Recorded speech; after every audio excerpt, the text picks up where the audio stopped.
All right, everyone, welcome back to the Performance Matters podcast. I'm your host. I'm very fortunate to be joined by our very own Mayor Mat Siscoe right here in St. Catharines. I always have to do a little quick segment first. There are two types of people in this world. There are subscribers and there's non-subscribers. And if you want to be with the cool kid community, you might as well subscribe. We're on Spotify, we're on YouTube, we're on Apple, whatever your favorite streaming platform of choice might be, you know where to find us. So be a cool kid and join the community and just subscribe to us. All right. And also, big shout out to our sponsor. This is brought to you by Iron Performance Center, the premier strength conditioning facility right here in the Niagara region. If you want to get in touch, you know where to find us, www.ironperformance.ca, and we will have a discussion. So without further ado, Mayor Mat Siscoe, welcome to the show. Welcome to PMP, as we call it. So I want to just know more about you, man. How did you get to this position where we are now mayor of St. Catharines? I'm not going to lie. It's a weird, messed up story. I'm here for it. So I'm a Navy brat. My dad was 32 years in the Canadian Navy. So I was actually born in Halifax. I grew up there until about age 7. Then he got posted to England. So I wound up in England for a couple of years, moved back to Ottawa and did sort of the end of elementary school, high school there. And I always joke, like I didn't spend more than 2 years in a school until I made it to high school. It was bouncing around, moving from place to place. That's the life in the military. Yeah. But I got through Ottawa, went to Queens for school. I was playing football my first year. I had shoulder dislocations and surgeries my last year of high school.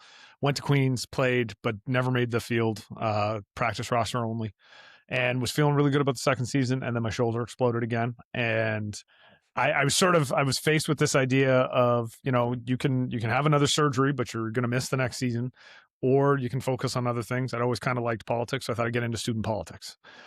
And that's just one of those moments in your life where you're like, you choose path A or path B. And I picked path B and it's taken me here. So, but finished my degree at Queens, couldn't find a job, moved to Korea, met a girl who was from St. Catharines.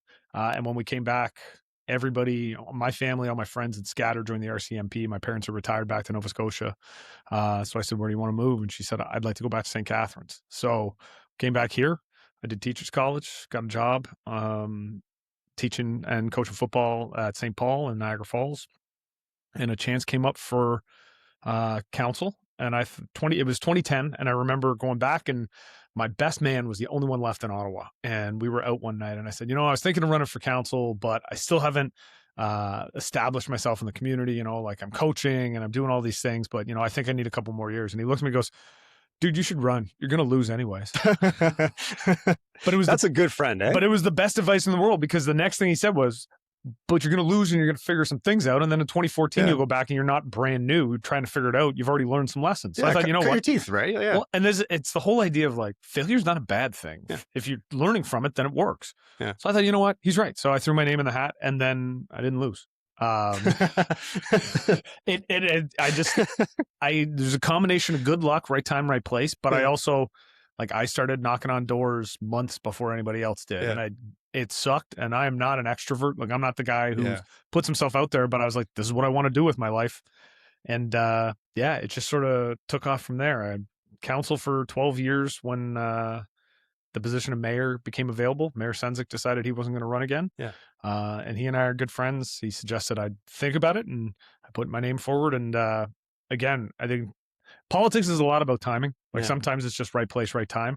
I've had some times where it was right place, wrong time, but this one worked out, and it's been a really good 3.5 years so far. I got 6 more months and then re-election, and fingers crossed I can do it again. But I know I'm willing to work a lot harder than other people when it comes to this stuff. So I feel confident about what we're doing and what we've done. So I'm pretty happy with my record, and I'll stack it up against anybody. Yeah. I love that's what I'm talking about. Yeah. Go in there with some confidence, man. So you mentioned re-elections up in 6 months. So what's the biggest thing you've learned, I guess, over this term, right? I'm sure there's a lot of lessons on the way, maybe some things that weren't expected. What's that kind of going into the next cycle? So it's going to sound really trite to say this, but in this job, you figure out real quick, haters are going to hate. Yeah. And sometimes you just have to recognize, we get a lot of criticism, and I will fully take the criticism. Sometimes it's warranted. Sometimes I don't think it is, but I'll listen to it. Yeah. To a point. There are some people that criticize just for the sake of criticizing. They offer no solutions. Yeah. And you have to sort of figure out who those people are. And it's usually a small number of people, but it's the same people over and over. And at a certain point, if you're not bringing real solutions to the table, I'm probably not going to listen a whole lot. Yeah. You also figure out that there are a lot of people that care deeply about their community, and they might disagree with you, but they will sit down and have a conversation. Yeah. I got all the time in the world for those people. You really have to become a better judge of people in this job. Like I said, there's a very small minority that aren't adding. And I always say, if you're busy tearing other people down, you're not spending any time building things up. Yeah. I'll deal with the people who build things up. But that's probably the number one lesson I had to learn real quick. Yeah, with people. How do you kind of approach those people then? Like if they're constantly criticizing, because that happens, I think, in a lot of professions too, right? How do you kind of, because they're citizens, they have a right to their voice too. How do you like approach kind of, getting in a room with those people and trying to find a collaborative solution to maybe a common problem? So we've been doing town hall meetings over the last year and a half, and a Yeah. lot of them are showing up to those meetings to throw the same things at us. And I will always give them the opportunity to have their say. Yeah. I don't try to shut people down. Okay, put it out there. When they're saying things I know are just incorrect, I'll rebut them. But you learn at a certain point that there's no debate possible. I always approach conversations, with other people. I've asked this question before.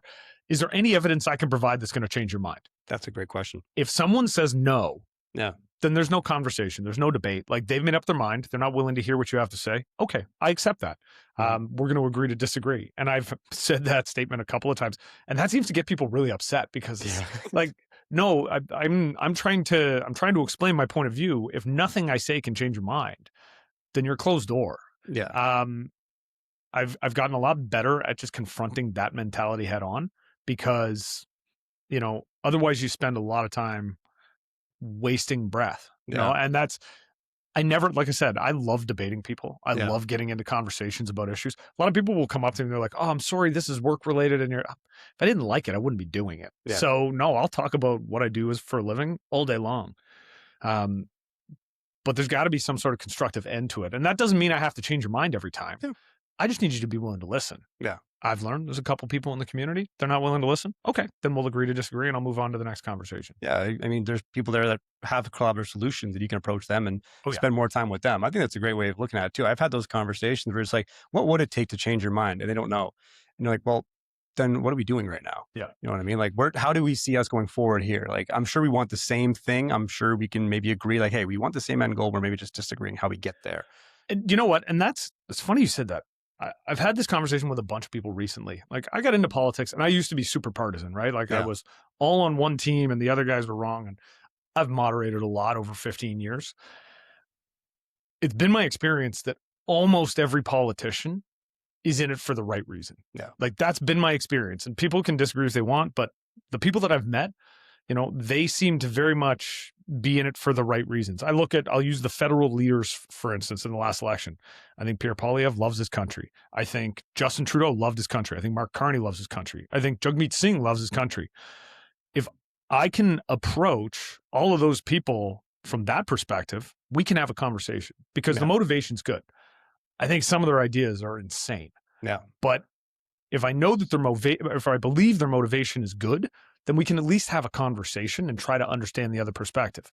I'm not always going to change people's minds. I'm not always going to have my mind changed. Although I will say, I think this is the maturity piece. Mm-hmm. I've changed my mind on some issues over the last 15 years and I've gotten some flack for it. But, my attitude is when the information changes, my opinion is probably going to change. If you present me with new information I haven't considered and it's enough to move the needle, well, then maybe I'm going to have a different opinion at the end of our conversation. I approach other people and their positions the same way. I don't always get my way. I can live with that. That's the way a democracy is supposed to work. Sometimes you are able to win the argument. Sometimes you aren't. Yeah. I think that's honestly, I think those are like the 6 smartest words a guy can say is I wish to change my mind. Yeah. Like, I think it's, hey, you are open to a different approach, provide the evidence and the projection of this. Let's consider it. Let's pilot it and see where it goes. Like, you present some good arguments, so then let's go for it. I think you're right. There's always going to be those people that try to shut things down just for the sake of shutting them down. Like, they're drained on certain things. I think if you approach it how you mentioned it, where you kind of go for the main goal and you just reverse engineer it, and you could maybe find common ground and we just disagree on how we're going to get there. But there's probably some solutions on both sides of the table that we can kind of pull from and say, hey, we're going to do this, but we're going to also sprinkle in some of this. This might be good enough for the time being. Yeah. And it's funny. Like there's one city councilor who he and I just don't agree on much of anything. Yeah. We've been able to find some common ground in this council where we still don't agree on issues, but we're able to work collaboratively together. We've got this one incentive program that he has always had a real problem with. And I've tried to listen to his concerns, and I've tried to listen to some of the residents who echo his concerns. And so we're bringing forward a new program. It's coming up in a couple months. And we've incorporated some of his concerns into this. I've listened and said, listen, you think this is too easy for some groups to get? Okay, so we're making these changes. Now, he may still hate it at the end, but it might be a little bit more palatable to him. Yeah. And I need people to know that, like, when they speak, if they're putting forward good points, they're going to be listened to, they're going to be heard. And even, I will say, even if they don't put forward what I consider to be good points, they're going to be listened to and they're going to be heard. Yeah. But in those situations where we can make it all make sense together, we can fit their opinions into whatever policy comes forward, that's a good day. Yeah, that is a good day. So when citizens like try to, again, I've never been to a town hall meeting myself, I must admit. I'm curious at the demographic, like how do you reach more, you know what I mean? How do you reach more community members? Like, hey, like if you want your voice heard, like how do you kind of get them to show up to those things? I'm not too sure myself. Like I'm not familiar with too many things. I haven't been to a town hall meeting or anything, but. So it's the interesting thing about local politics, unless there's an issue that's impacting people's lives, like they generally, the city works fine enough, the region works fine enough, it stays out of my hair, I'm going to stay out of it. That's just our fundamental reality. So when we do the town halls, we try to time them around, like maybe there's a development application in one part of town, or there's a really big issue that's going on. We'll get people out that care about those individual things. But I try to put myself in the shoes of the people who live in the city that aren't involved in municipal politics. Yeah. Cost of living's going up. You got to pay the mortgage. You got to make sure the kids get to their sports on time. You got to take care of your health. You got to do this. You got 1,001 different worries. Yeah. You don't want to have to worry about whether the pothole is going to get fixed. You don't want to have to worry about whether the taxes are going to go up by some crazy amount. We want to stay out of people's lives as much as possible. When people do want to get engaged, you got to make it as easy as possible. Yeah. One of the things we did under the previous mayor with me as the budget chair, and we've continued, we have a telephone town hall. So rather than saying, hey, if you want to have your voice heard, you got to show up at this time at this place. So, some community center in the middle of February on a cold Tuesday night. Yeah. We've got a company in town that will make 45,000 phone calls. Anybody who wants to stay on the line and listen to the chat about the budget, they can listen in. If they want to ask a question about it, they press a button and they get in queue. And we usually get through, in an hour, we get through 30, 35 questions from residents. That's pretty good. It's the best public engagement technique we have ever had. Like at any given time, we'll have at least 500 to 1,000 people on the line, and we will have usually around 5,000 people listen to the call for like a significant chunk of time. Yeah. So in a city of 150,000, getting 5,000 people to pay attention to the budget for, 10 or 15 minutes on a Tuesday night, that's pretty good. I feel good about that. And we consistently every year we hear from residents like, thank you so much for doing this. Because no, I don't want to drag you out of your house on a Tuesday night to go to the 4-pad in the west end of St. Catharines when you live in Grantham. No, that's not a good use of your time. But if you can sit on your lazy boy, while the kids are having dinner and listen in for 15 minutes, maybe ask a question. We've got to make it as easy as possible, remove the friction when it comes to engagement. Yeah, make it accessible. But again, we also have to recognize that if stuff isn't blowing up around people, when it comes to municipal politics, they're probably not super engaged. Yeah. And that's important because, sometimes we put way too much emphasis on the small group of people that do pay a lot of attention. Yeah. And we think they're representative of the whole community. I say to my counselors, get out to the community events. Go talk to normal people. My big joke whenever I'm at a thing and say, oh, Mr. Mayor, would you like to say a few words? I always get up and my comment is always, I know that not a single person here woke up this morning and said, I'm going to go to that Lions Club event because I want the mayor to talk at me for 20 minutes. I'm quick, get out of the way. And then if anybody wants to come have a conversation, I'm there, I'm accessible. Yeah. You find out way more just going and talking to people at the Lions Club or Rotary or, the hockey arena when there's a tournament going on. You're going to find way more out about your community and hear what people actually care about than if you just listen to the loudest voices. Yeah. No, it makes sense. Like a casual atmosphere. There are more guards are down. Like you get real input. Yeah. Get real input, not in like a very controlled setting. I agree with that. So then, with with the image that I have you have right now as mayor, is there something that you would say people assume about you that maybe is like wrong? Yeah, I'm sure there are a lot of assumptions. I think the biggest one, I kind of touched on it, is this idea that, like people will bother me if they ask a question. Mhm. And that's something I will say. I was a high school teacher for 15 years. I was a high school football coach. And one of the things that kids would tell me once I got into my class for a little while is like, sir, you were kind of intimidating. Like, like, I was really nervous about taking this class, but you're so nice. And I'm like, yeah, I think I'm a pretty nice guy. Like I joke around probably too much. Sometimes I'm a little sarcastic, which I've had to tamp down, but I try to, like I try to Kind of have, funny though. it is, It's kind of funny though. I try to have a joking relationship with my kids. And, if I get a kid in my class, and they're there for a couple of years, by the end of grade 12, kids will come in like, sir, we had so much fun in this class and you just don't understand how freaked out I was. Cause I was a physics teacher, right? So it's Yeah. hard enough material. And then you think you're walking in with Captain Hardass and I'm not that bad. I get that impression from residents as well, and I always feel bad about it. I don't Yeah. know. My mom, I will say, I inherited my resting face from my Yeah. mom. And my friends were so scared of my mom. And my mom was one of the happiest, nicest ladies in the world. But she just had an intimidating face. So maybe that's it. Yeah. People always say, like, I'm really sorry to bother you. Don't worry about it. Yeah. I'll stop in the grocery store and have a conversation. If I didn't want to, I would send one of my kids to the grocery store. Like, I Yeah. like meeting people, and if you don't like meeting people, I don't know why you do this job. Yeah. You picked a hell of a one. You picked one hell of a one to do. It's a mistake. Yeah. Yeah. So no, I like having the conversations about what I do for a living, and Yeah. I get a kick out of people, just wanting to, chat about really random small little things in the community. I think it's awesome. Like I love how engaged people can get. Yeah, they can. And get passionate about things. And sometimes, like I'll admit, I get surprised at how passionate people will get about things that in my mind, they're super small, but that's when you got to take a step back and put yourself in their shoes and the neighborhood they're living in and what their circumstance. Yeah, that might actually be the big thing in their little area. Okay, cool. So then let's figure out what we can do to make it better. Yeah, it's a big thing for them. Like what's an example of one of those things? Because maybe it's slept on. Honestly, I don't know. Oh, the number of people who want to organize neighborhood cleanups, and it's Really? this time of year especially because it's Earth Day and all the rest of it. But the people who come forward is like, is there anything the city can do? And then I get excited. I can connect you with our clean city committee, and like we got some really great volunteers. They'll hook you up with bags, and we can throw it up on social media and make a big thing out of it.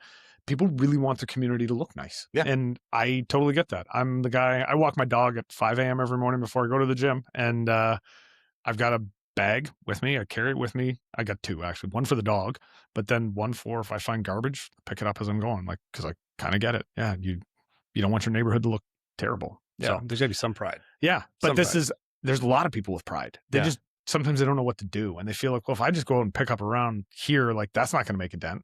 Nah, but I bet you there's 10 of your neighbors who'd come and help you. And now you can actually make something look really nice. Yeah. This past couple of weeks, we've had neighborhood cleanups all over the place. I try to get out to them. Sometimes I've got other events going on, but I like to just go and say, hey, good job. You're the kind of people we want living in the community. Yeah. Hey, we like you. Yeah. But stay here. You'd be amazed how many people get excited to hear that though. They're like, It's recognition. Yeah. It's nice. We just did volunteer recognition night last week, and it's probably my favorite event of the whole year. Because it's people, and the number of people who will come up to me afterwards and go, I never expected to win an award for this. I just like helping out at community care. I just like, volunteering my time at hospice. And they're so thankful that anybody even noticed that they were doing anything. And we need to do more of that because those are the people that make the community you want to live in. Yeah. It's the boots on the ground that are doing the job, right? That's it. Like it's a huge thing. I agree. I think in general, the area is really good for that. Like I think, you always have few people in the neighborhood, but I think as a whole, I think the neighborhood's growing. I think things are growing in the right direction from what I can see. I know there's, all these different implications federally and provincially, and I don't know nothing about none of that. The funny thing is, all I see is the highlights. Yeah. All you see is the highlights, which I don't even know, I think people sometimes take that as face value too. You know what I mean? Yeah. I get a kick out of it. I think because I'm a lot more in the middle of it now. Yeah. And so I will watch the news, and I will say for the most part, I think the mainstream news actually does a decent job of trying to get the ideas across. if you approach it knowing that everybody has their biases and whoever's reporting the news to you at that moment has their biases that are going to color how they say things, you can probably get a decent view of what's going on. But every once in a while, I'll see a story and I'll hear people, speculating on what's going on. And I'm like, big problem, a big thing. oh, sure. But I'll listen to someone and I'm like, oh, that's not at all what's going on. Yeah. Like they have no idea what actually the conversations are. And it's not like anything nefarious. It's really innocuous stuff. They're just, they think, oh, the reason why they did that is this. And it's like, no, man, that's not it at all. Like it came out of something we did 6 months ago. It's just a natural evolution of things.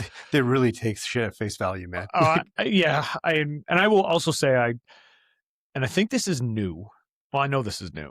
Conspiracy theories have always been around, but there's a lot of people that will ascribe things to conspiracies, or I just laugh and I'm like, no, man. Like sometimes it's just incompetence. Yeah. That's my regular line. Like 99% of the time, the thing you think was a conspiracy is actually just incompetence by some level of government. The reality is, like, government is just people, and people make mistakes. And sometimes those mistakes have big impacts. Sometimes they have most of the time they have small impacts, but they're still just people. And like, I'm human like anybody else. Yeah. I don't get every call right. I wish I did.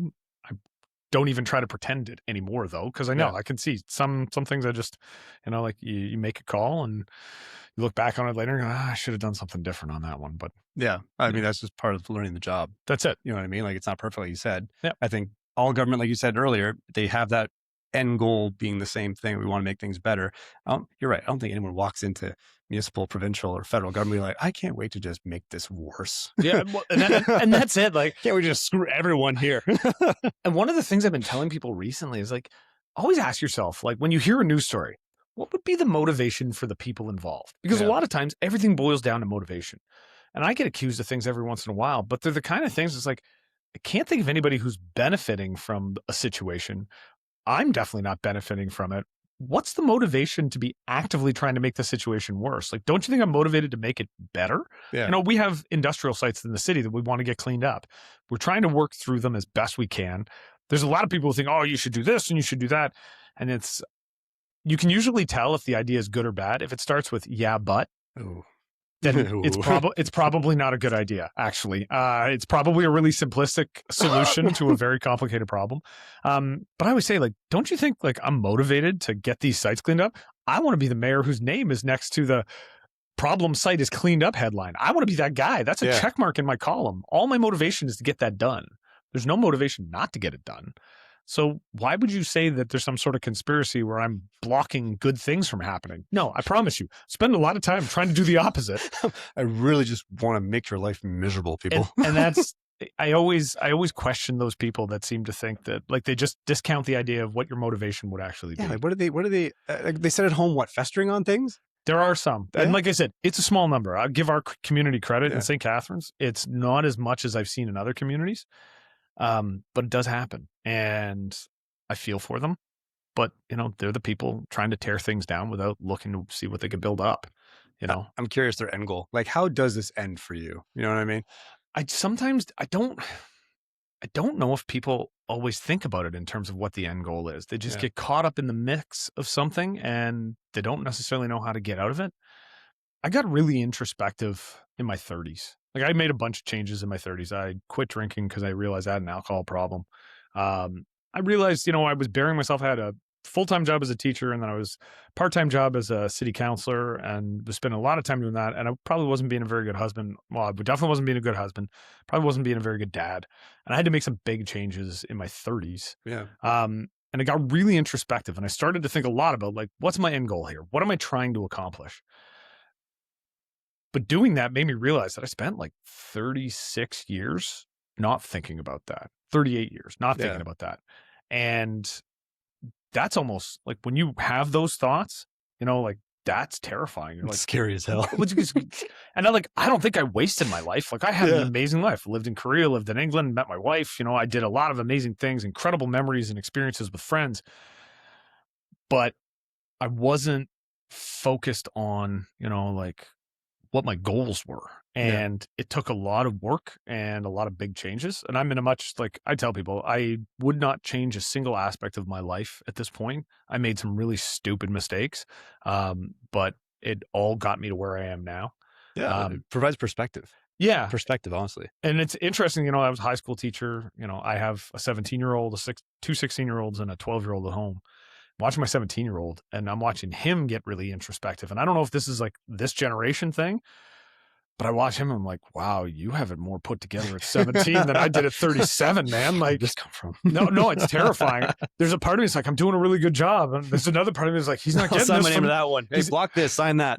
I don't know if he's getting any of this from me, but no, it's I think this, because his friends are like that too. And I watch this younger generation coming up and I'm thinking, okay, people get angry about the next generation and the new kids. And I'm like, they're not all bad. Like, Not terrible. they got some good stuff. Yeah, they're really tech savvy too. They are. And, as a high school teacher, there was a period of time where I was really worried about the resilience of teenagers, like that we just were not challenging them enough. But this next generation of kids, like maybe those fears were misguided and I was only looking at it from one perspective. But, I'm a big believer in, there's a saying, the hardest thing you've ever experienced is the hardest thing you've ever experienced. And so if the worst thing you ever did was stub your toe, then a broken leg is the end of the world. Yeah. This generation seems to get that and is pushing themselves in different ways. Like I watched my oldest, he's not afraid to fail. He will take a swing.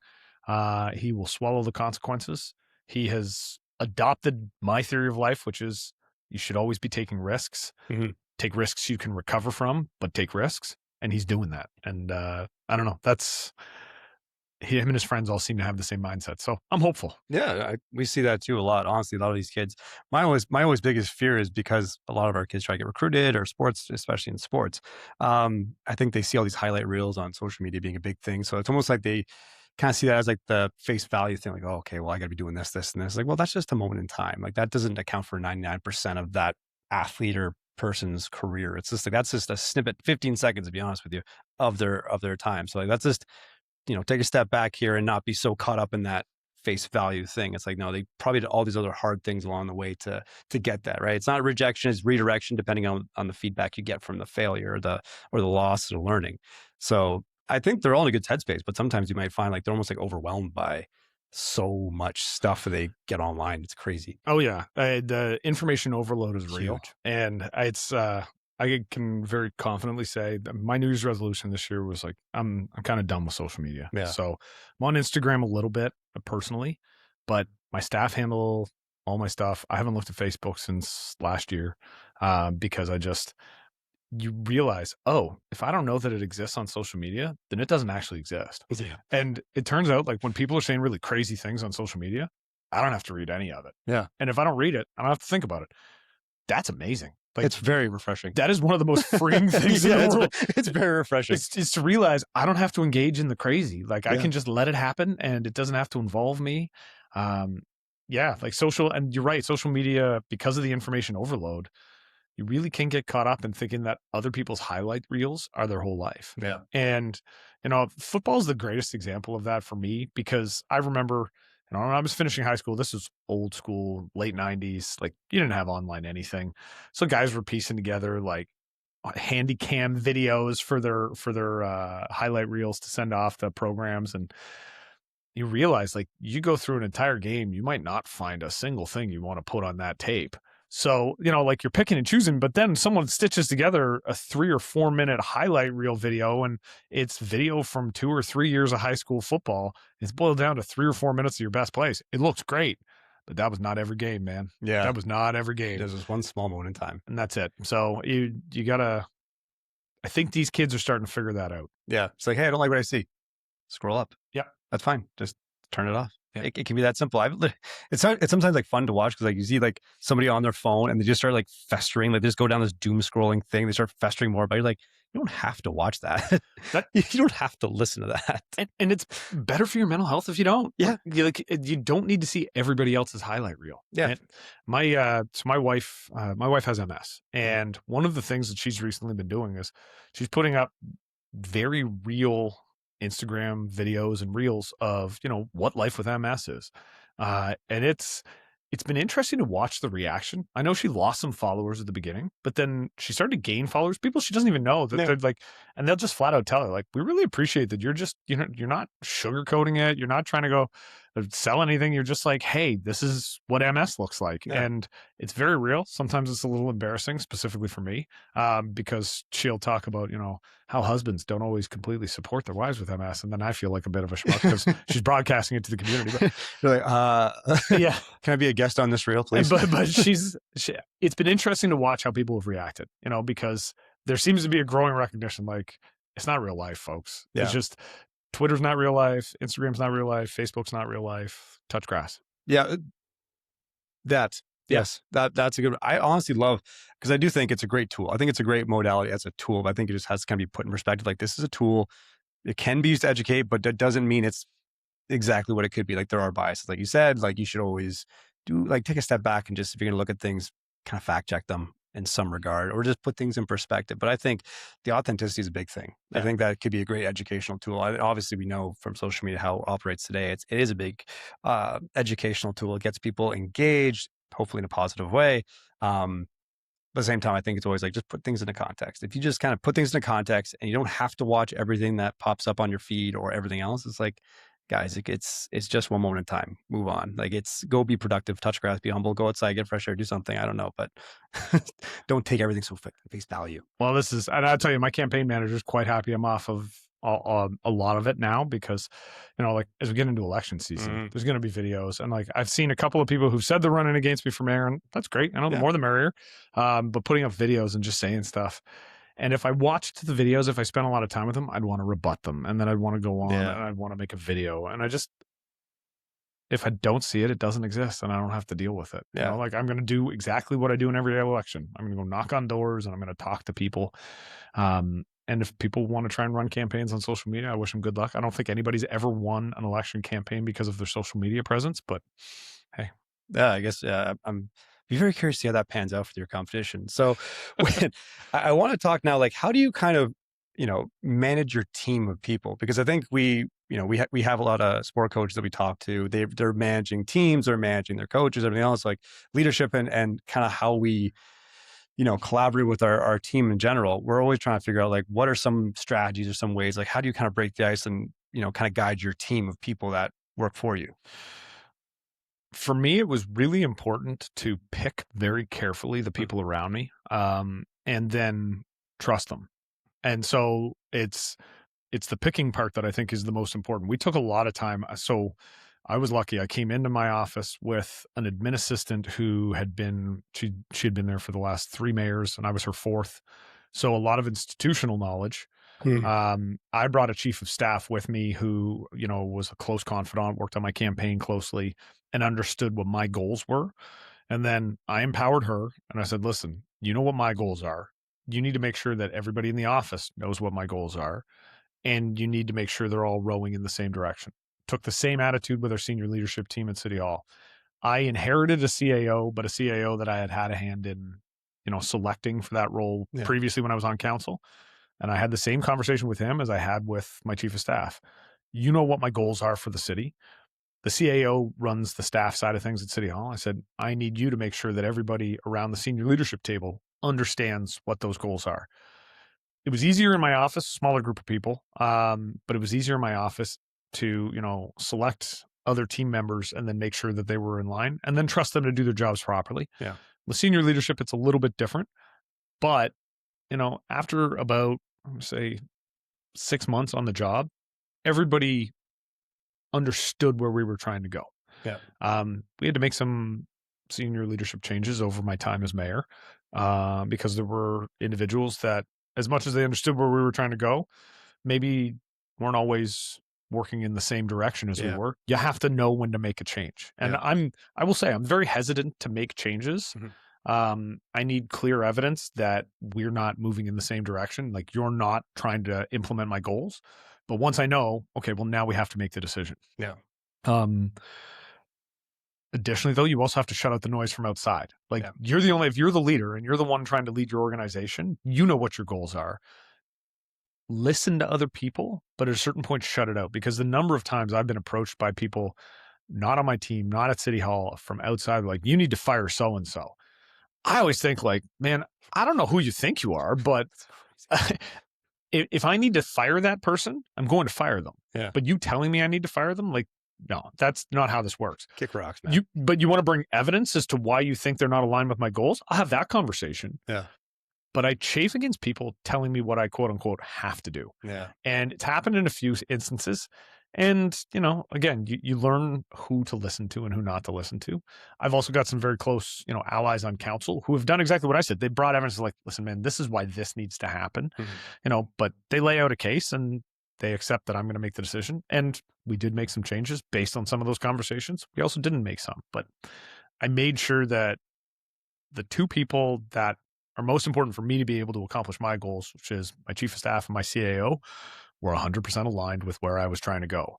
And then I trusted them to go and do the things they had to do and made the changes when there was evidence that someone wasn't aligned with their goals. Yeah. And I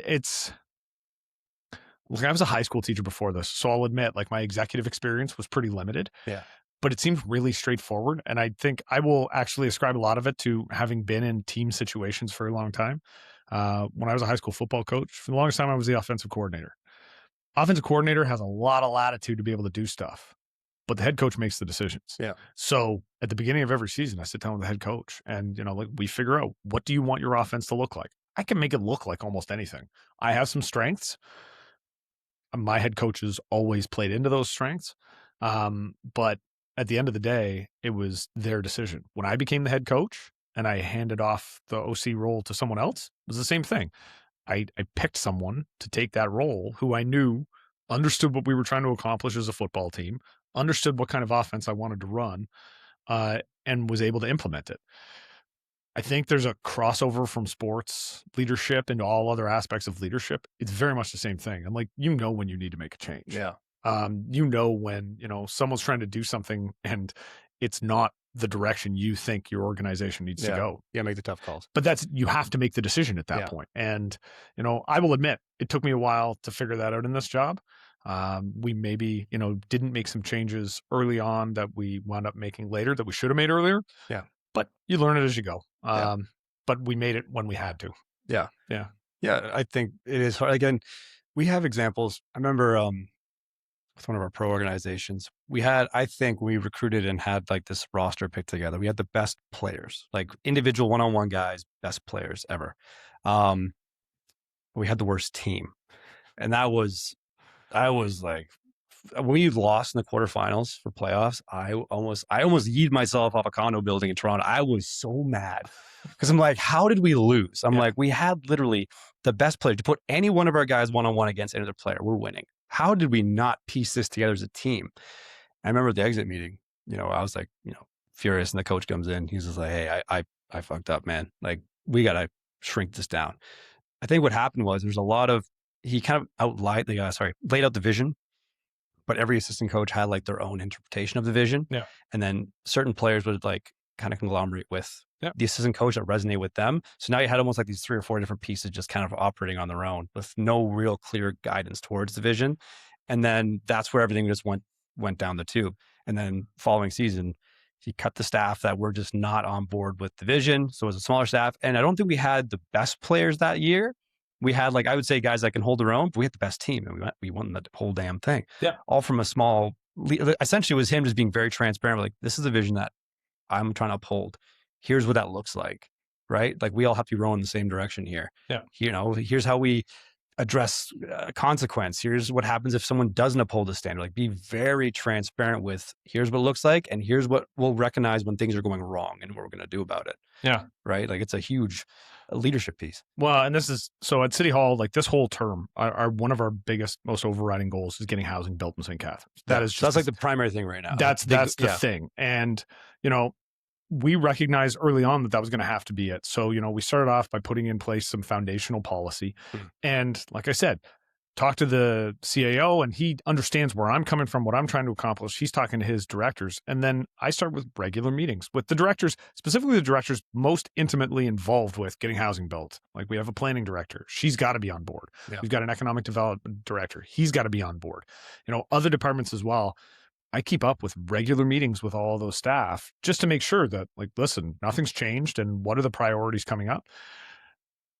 But then I have to trust them. Yeah. And that's the big thing, is you have to trust that they're actually implementing it. And I have evidence now, and it takes a while in politics, but we're in our 4th year of the mandate. Last year, we set records for the city for the number of housing permits we issued, for the number of Awesome. foundations getting built, for Awesome. construction activity. We had $1/3 billion in construction activity last year. That's more than 150% more than our 10-year average. Like, everything is going in the right direction. We're getting recognized by the province and the federal government for doing the things that they want communities to be doing, for doing innovative things that other communities haven't done, that they're now saying, hey, this is a best practice. Well, that means that my team got the message early on. And listen, a lot of them probably would have been moving in the exact same direction, whether I came in or not. But everybody was pulling in the same direction. And when a change had to be made, it was. And now we have data that we can point to when, conveniently for me in an election year, I can go back and say, listen, I told you what I was going to do 4 years ago. I did it. I have all the data to back it up. Here's what we're going to do for the next 4 years. It makes it much easier to get people to trust that, like, you actually know what you're doing. Yeah, you have a projection now. And you have data that can back up your decision and project where you might be going now. And that's, like every time the province or the feds comes down with a novelty-sized check to say, congratulations, you hit your housing targets again this year. Here's more money. Like, that makes everybody's taxes lower. That makes residents happy. Yeah, okay, we're doing the thing we said we were going to do. But it comes down to the fact that everybody on the team got the message real early, what the game plan was. Yeah. And they did it. I respect that. That just seems like, honestly, because again, I don't know politics and I don't know politicians, but it seems like the level-headedness from what you're saying sounds like pretty objective. It's not like a subjective feeling-based thing. It's like, it's very objective reality now. Yes. It's just numbers, stats, and basic economics. Oh yeah. And as I was driving to do the podcast today, I drove past 3 housing developments that are going up right now that I can point to and say, yeah, we did that. Yeah. And like, this is the thing, this deep into the term now, when you see things going on, like in St. Catharines, we have the old Queenston Hospital site. Yeah. It's been derelict for more than a decade. I remember that It site. just frustrates people. The ownership of that site, who we've been working with for the last 2 years now, has just started digging out, excavating for the new foundations. They're going to be putting 2,400 rental units there. It's going to take a decade, but they're starting, and like, they're actually digging holes and driving piles, and residents will call my office and like, oh my God, they're actually building something there. They're doing something. Yeah, they are. And like, I'm not one, like, pride's a sin and all the rest of it, but I can't help but feel a little bit of pride that the things that we put in place actually worked. Yeah, I think it's fine. I think honestly, it's a good thing to recognize and give yourself some credit for, hey, you essentially, like, I guess, for the person that kind of kicked this thing off, like, hey, I had a part to play in this, and it's finally getting done. I don't think there's anything wrong with that. I think more people should be aware and be like, hey, like, you can give yourself a little pat in the back here. We did the thing that we said we're going to do, and we're not done, but we kickstarted it. And that's it. And I always say, like, 2 things. Welcome to Iron Performance Center, Niagara's home for real personal and performance training. We're a community obsessed with building durable, explosive, game-ready humans. No gimmicks, no shortcuts, just training that works. From athletes chasing scholarships, to pros chasing championships, to regular people who just want to feel strong, move well, and stay built for real life. If you're willing to work, you're our people. Our system is simple: smart programming, elite coaching, and a culture that pushes you to levels you didn't know you had. With modern technology and principles-based programming, we track your progress, teach you movement skills, and give you every tool you need to perform when it matters most in whatever arena you call home. Iron Performance Center, because performance matters. I also had the benefit of pretty good foundation to step into, to start building off of. And also, job's not done. Yeah. Like, I set a goal when I ran the last time, I wanted 15,000 housing units over 10 years. And then the province made us set a different goal. They said 11,000 over 10 years. Whatever. I still have 15 in my head. Yeah, it's your goal. We're ramping up, and our numbers are getting more and more every year, that, we look like we're on track for that now. Yeah. And that's, just job's not done. Now, how do you handle, I guess, the timelines? Because I think when people, see politicians like say, we're going to do this, do this, do this, I know these things take time. So how do you kind of moderate people's expectations, I guess, like, hey, this is going to take 10 years? Because again, maybe you're not in term 10 years. You know what I'm saying? Like, how do you kind of... I am brutally honest with people about timelines. Like, we have an old General Motors property. It's not General Motors anymore, former General Motors property on Ontario Street. It's massive. It is a scar on the community. It's a... Is that old building, like right with the bridge thing that goes over top? That's the one. Been there for a while. Yeah. So the plant itself, more than 100 years on that site. It's a contaminated site that is, it's safe for the surrounding community right now, but the community wants it cleaned up. Yeah. And I've said to people, like, we're working really hard with the current mortgage owner to try and chart a path to get that site cleaned up, get it redeveloped. We're in the middle of an Ontario Street secondary plan, which is what the city can control on that site. I'm a big believer in, like, control the things you can control and you can't worry too much about the stuff you have no control over. So we're dealing with what we can deal with. And I think there's going to be, positive developments there, but it's going to take time. And when people ask me about it, I said, listen, it took 100 years to get the site to look the way it does now. It's not going to get fixed in 5. I wish I could say it was. It's not. It might take 20 or 30 years, but we're making progress. And all I can do is, try and make that site 1% better than it was before and just keep adding on to it like that. But I'm brutally honest with people about the timelines. And I've always taken the view, like, if you don't worry about who gets credit for the thing, you're more likely to accomplish some really good stuff. And in politics, that's actually really important. There are some things we're starting that I won't be in office to take credit for when they're done. I'm fine with that. I don't care. I accepted long ago that a lot of the pieces I wanted to put in place were long-term pieces, because all through my political career, I've always heard people say, I wish politicians would think, don't think next election cycle, don't think in 4-year chunks, think 40 years down the road. Okay, I'll take you up on that. If I never get credit for any of the stuff that gets done, I'm fine with it so long as it gets done. Yeah. Because ultimately the things I'm trying to put in place, I know we're going to make this a better community. But if nobody shakes my hand and congratulates me and puts my name on a wall, I don't care. Yeah. I don't need it. That wasn't why I got into it in the first place.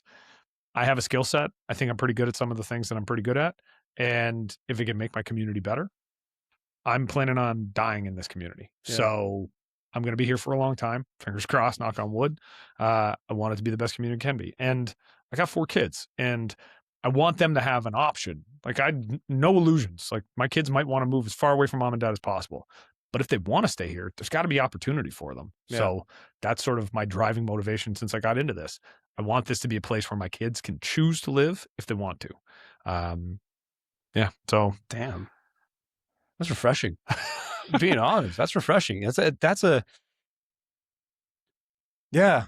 I forgot about that Ontario Street plant. I didn't know it was an old GM site because I moved here 2010. I just never left. I'm like from Pickering area. I just said, I like this area. I like the grapes. I like the wine. I like we're close to the border. I like this side of the lake better. So I just never wanted to leave. And I remember that building, everything else has been around for a long time. But I think it's crazy. Again, I don't know politics, but I when you hear people running for an election or provincial, federal, whatever, they always have these things they're going to do. And I understand that some of these things take time, but I think even as a population who's like trying to put these people back in power, they come for re-election, you're like, well, nothing got done. So I'm always like curious, people, I guess people that are running kind of like, well, how do I kind of combat that? Like say, hey, I can't snap my fingers and just do this damn thing. There's like legislation I have to get through. There's permits we have to ensue. And maybe there's ways we can escalate those processes to be quicker and everything else like that. Mm-hmm. I think the way you talk about it is just like, I don't care if it's me or the next guy. Like we can all agree that this is probably a good thing for this community. Let's just find a way to get it done, whether it's in 4 years of my time or in 10 years when I'm gone, whatever the hell the damn thing is.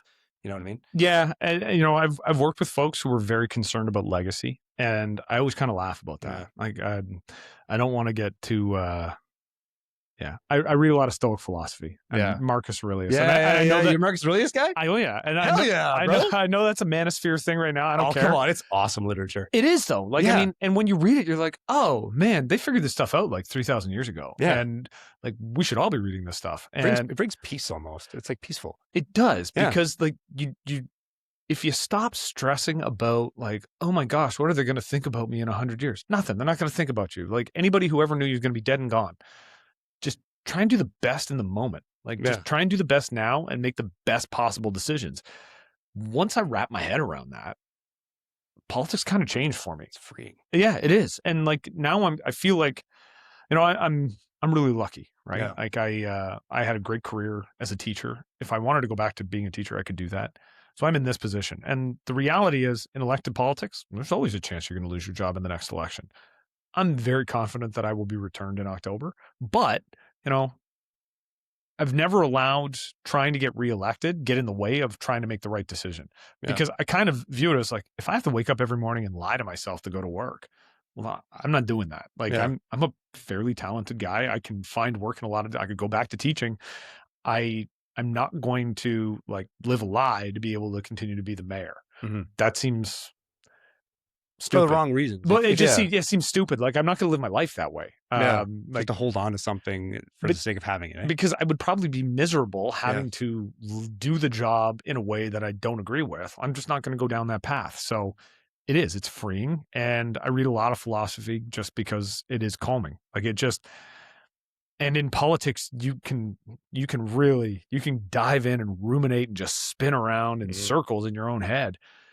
But once you sort of take a step back and go, listen, I can control what I can control, and I'm not going to worry about the things that I can't control. All of a sudden, I will say, in the run up to this next election, which from my perspective is the biggest election of my life, because every next one is bigger, I am less stressed now. It's not because I think it's going to be easy.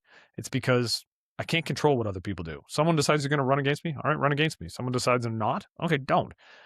I can only do what I'm going to do. So me and my team, we put together our plans. We have an idea of what it looks like. We have a couple of different scenarios based on who might run against us, but I'm not married to one or the other. We'll just pick the plan that makes the most sense based on the circumstances and keep going.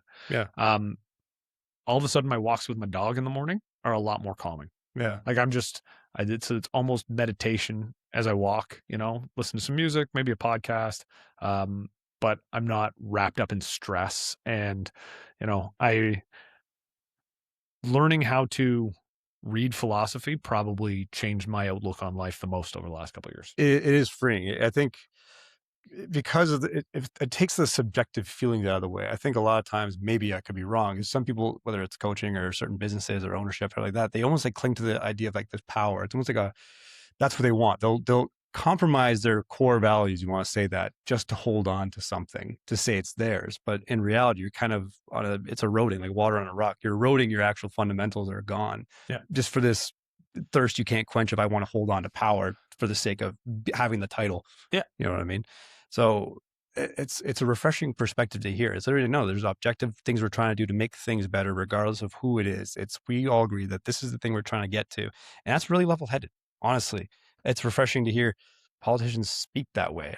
Again, because all I can see is the news and more federal, provincial things. I have no idea, but it's talking like this sounds like, damn, okay, what's wrong with that? Yeah. And it's funny. Like I did a lot of, not to get too psychological, but when I got into the job, one of the things, people treat you different when you're the mayor, like, and I always kind of chuckle. I'm like, oh my gosh, you're meeting the mayor. And in my mind, I'm just Matt. Like, I'm just a guy, but I appreciate it. You start to realize though, it's not you. It's the office, right? Yeah. And people show a lot of respect to the office. And I think that's right. I always have, I always use the title when I meet other mayors, I think it's important to show respect to that. I always find it strange when people do it to me, and I try to disarm people, but I've realized they're showing respect to the office. You have to do a lot of work to make sure you don't start identifying with the office. That's a good way to put it. Yeah. Because the office can be taken away from you. Mm-hmm. At some point, the office will go away. Like, you will no longer be in that position, whether you retire or whatever. If your identity is so wrapped up in being the mayor, the first time you walk into a room and you're not the mayor, like, that's going to crush you. Yeah. And I made a conscious choice very early on to try my damnedest to avoid ever identifying as the mayor. So I appreciate it. And I really genuinely appreciate the respect people show to the office, but I remind myself, right now it's Mayor Mat Siscoe. But before it was Mayor Walter Sunzik, before that was Mayor Brian McMullen, and then before that was Mayor Tim Rigby. The name after the title changed. It's going to change again. Yeah. I was always pretty confident, when I decided to do this. I had a conversation with my wife, and she said, listen, I'm fine with this, but 2 terms, and then we're done. And I was like, you know what? Really? I'm a big believer. Like, I don't believe in term limits. I don't think we should force people to only have certain. But from my perspective, if you can't get it done in 8 years, you're not good at your job. Wow. So, and after 8 years, you've probably lost a lot of the energy. And this is not 100%. There's a lot of mayors that have been much longer than that. But my perspective, 8 years, get out of the way and let somebody else come in with new ideas. Maybe your community is ready for a change at that point. Maybe you just need an injection of energy in the corporate structure of your city. But if you can't get it done in 8 years, it's not getting done. And you're not coming up with brand new ideas, 3 mandates in. Yeah. So I always knew 2 terms was what I wanted. I'm halfway there. Knock on wood. I get a second term. I can finish what I've started. And then, sit back and I'm hoping see the results of the things that we're putting in place right now that we're building far into the future. But if the next mayor gets credit for it, whatever. Yeah. That's damn, man. This is kind of changing my mind a little bit. I'm like, damn, okay. It's not really an exit strat, but you kind of know your limits. Like, you know what? Even if I might have more, it's like, this is the timeline I'm going to give myself to do the best job possible. And then you're right. Maybe something else needs to change. It's like, even if people say, no, come back. Like, you know what? Like, this person might have some new ideas, new concepts, and can build on the things we've already done with new energy. And I'm meeting people in the community that I will walk away from like, that person could be the next mayor. Yeah. Like people that have a lot of energy. And I think that's great. I think a position like this, you got to have some experience as well. Yeah. Like I have seen mayors come in who weren't involved in electoral politics and they struggle out of the gate and it makes the first couple of years difficult. And maybe they run out of a little bit of racetrack because of that. Yeah. So I think it's good for people to have experience. It doesn't have to be a city council. It can be anywhere. Maybe it's just, running your local hockey organization, but interpersonal politics, you got to know how to do that. Mm-hmm. But yeah, bringing new blood in, I think it's important. And listen, if you need an example of a place where you've allowed the same people to keep making the same decisions and it's just hollowing out that democracy, you just have to look across the border. Yeah. Like, a lot of bad decisions being made all of the time over there. And I think that's part of it is they're just not forcing new blood into the system. Yeah. How would you encourage, like, I guess, more young people to maybe look into politics? Like, where do you kind of lead that path? You know what I mean?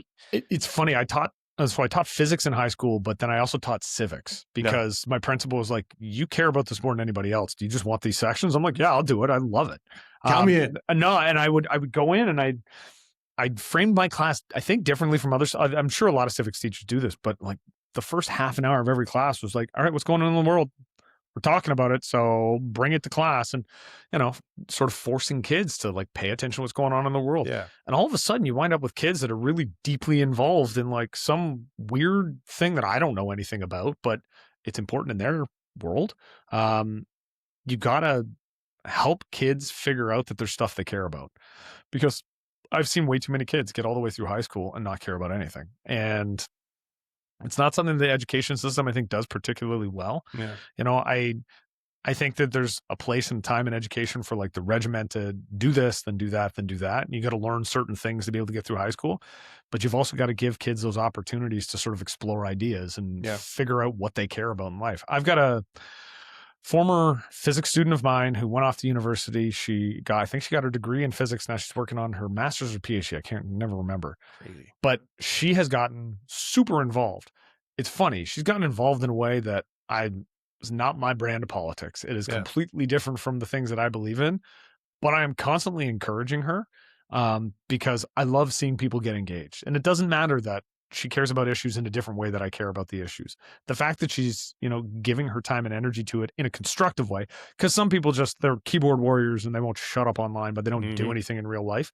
She's doing stuff in real life. And I want to high five her every time I see her, being online, but then being in public and trying to convince people to her side, I think is amazing.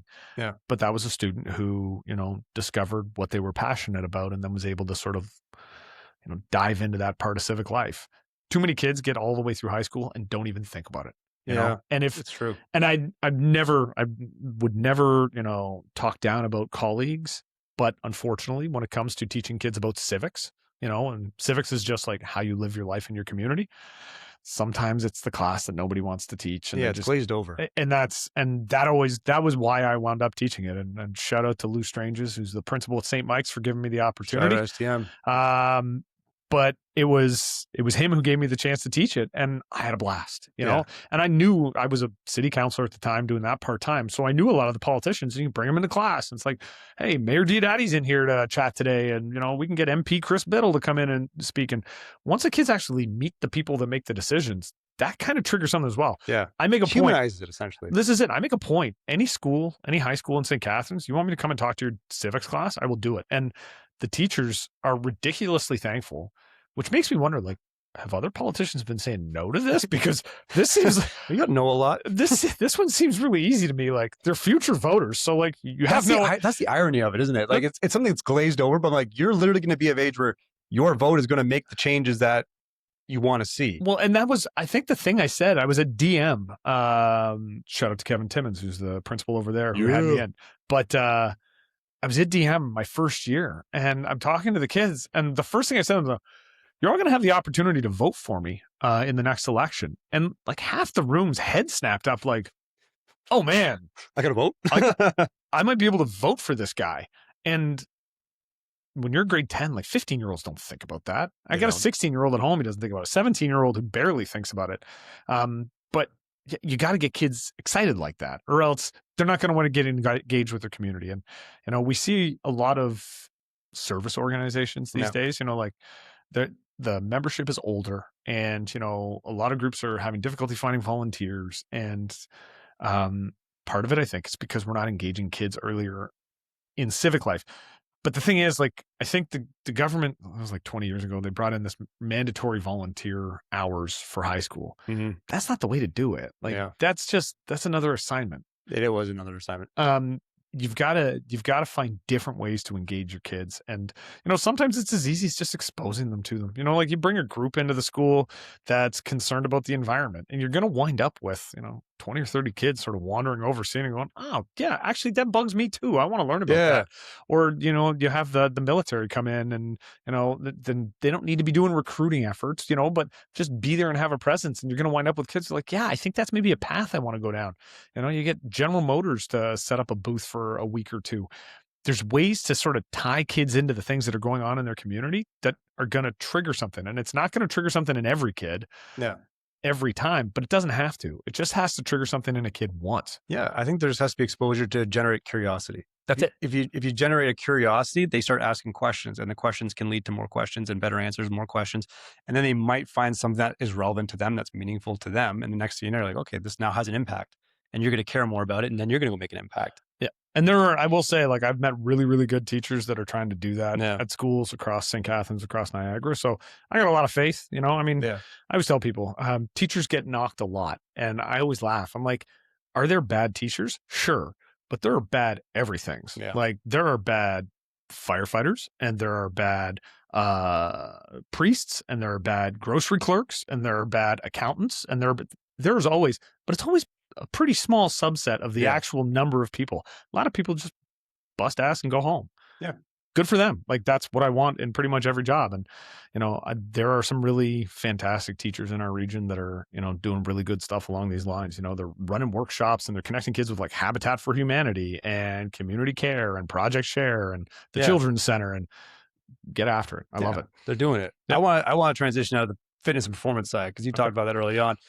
What does fitness and training look like for you right now? What's like your go-to thing? Break down the schedule for me. So I'm up at about 4:45 every morning. Me and the dog are out on a walk by 5. He's a lab. He was actually, so my youngest son has autism, and he was my son's service dog. And when you have an autism service dog, there are rules about, like, you got to keep the dog's weight between this and this, very small range. So you got to exercise the dog. Yeah. So I got into that, you know, regularly every morning. So we're out the door by 5. I'm in the car and headed to CrossFit at 5:50. I do an hour of CrossFit. I try to do 5 days a week, unless something in my morning schedule knocks that off. And then any days that I don't get to CrossFit, I've got Concept 2, erg at home, and a treadmill. So I'm doing one of those two. And then I try to run 3 or 4 days a week. My baseline of fitness is I have to keep my 5K under 30 minutes. I got to keep my 10K under an hour. And I have not failed in that. It's funny, actually, though, I will say, I came and I visited your place here a couple years ago, and you made a comment to me. You were talking about like, no, it was a good comment. It was, what did I say this time? I had said something to you about, you know, like, I'm not an early morning guy, but that's the only time I have, and I'm trying to make it stick. And you're like, I got guys that come in here 5 a.m. every morning. They deadlift, you know, 3 days a week. And, you know, if it matters to you, make the time. And that stuck with me. And I walked out. I'm like, son of a bitch. Call me out. No, but it was, but it's true. And, like, you know, I've got 4 kids. And one of them has severe autism. Yeah. He's always going to be with us. So like, I got to stay in shape, Mm-hmm. and I need to keep going. Like, I know I'm the mayor thing, knock on wood, I get reelected. I'm done at 50. Mm-hmm. I got to keep working. Like, I can't retire at 50. Yeah. So I've got to be healthy enough to keep going to 65, 70, 75 years old to make sure that my son is taken care of. Well, then I got to take care of my physical fitness now. And so the last couple of years, I've worked really hard to prioritize that. The part that I struggle to control is, I'm sure lots of people talk about, is food. Mm-hmm. And it has more to do with, I get put in a lot of situations where I have no control over the food. Yeah. And this is a weird job. You'd be amazed how many people take deep offense if you don't eat what they put in front of you. Damn. And so it's the one area where I will do the thing because it's a part of the job, and I want people to know how much I appreciate them. But wrapping my head around the rest of the time and controlling what I can control, I'm getting much better at that. Yeah. I'm I'm a big believer that if I just stay away as much as possible from bread, pasta, potatoes, and junk food, everything about my body gets better. It's ironic because we look at the carbohydrate. I think carbs have just got a bad name. It's just the white carbs for me. It's ironic because usually from a nutritional standpoint, like your brain predominantly relies on carbohydrates and metabolism and everything else. It's funny because if you're in a caloric deficit for so long, your metabolism adapts to the fact that it needs less and you function less, everything else like that. And we actually have found where people are actually eating more carbohydrates, like healthy carbohydrates, not like just processed sugars, but it's actually the quality of the food. They actually, they gain lean mass. They have higher energy levels. Their metabolism is actually on a high point as well, just because of the fuel source that's coming through versus your metabolism kind of adjust to having less. I think it is getting a really bad name because I think right now protein's a big thing. Everyone's like protein. Yes, but that's just another fuel source. You don't have enough carbohydrates. Protein gets broken down as a fuel source as well. So it's like we actually do need the carbohydrates to be like between 7 grams per kilo for most males. I think this get kind of poo-pooed on really, but it's like it's not like the calories is just like a unit of energy. It's like, okay, if you're in a deficit, you walk that line very closely, but there's no real actual way to predict any of that stuff. It's too variable. But I think if you kind of walk that line and have a healthy source, I honestly like at least a third of your plate has to be carbohydrates from like healthy food sources to be, if you just want to be very general with it. We see that a lot though. People just kind of start hitting on carbs and cutting them out. It's like, well, at some point you're going to derive you're going to derive the calorie from some form of source. You guys will have it readily accessible because of muscle glycogen in the muscles, for example. And the funny thing is, it doesn't deplete like you might have complete depletion in your calf muscle, but not complete depletion like your pec or your arm or everything else like that. It's like it's so varied, but it's like really, it's like guys, we actually need carbohydrates. We actually need the carbohydrates. And I will say, like I eat a lot of lentils and legumes. I eat a lot of mixed veg and not a lot of berries and fruit, but I get a fair amount of berries and fruit. So I'm not afraid of carbs. Yeah. I just know, and this is my own psychological piece.